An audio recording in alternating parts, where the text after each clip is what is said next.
राखेकै छ।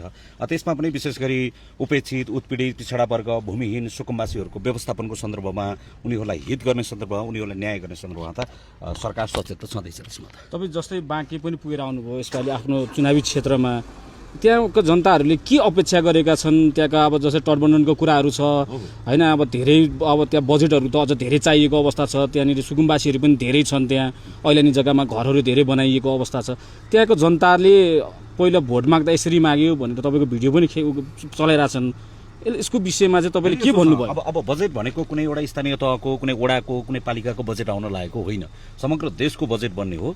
देशलाई सबैलाई समान ढङ्गले न्याय हुने गरी बजेट आउँछ। त्यसमा गरी विशेष गरी तपाईँले बाँके 3 नम्बर क्षेत्र, मेरो क्षेत्रको जे कुरा गर्नुभयो, तपाईँले भनेको जस्तो त्यहाँ धेरै खालको विविधतायुक्त बस्ती छ, त्यहाँ सबै खालका मानिसहरूको बसाइरहेको बस्ती छ, त्यहाँ मधेसी छ, पहाडी छ, थारू छ, मुस्लिम छ, यी सबै खालका चाहिँ पिछडा वर्ग छ, भूमिहीन छ, सुकुम्बासी छ, सबैलाई सम्बोधन गर्न सक्ने गरी बजेट चाहिँ आउँछ र त्यो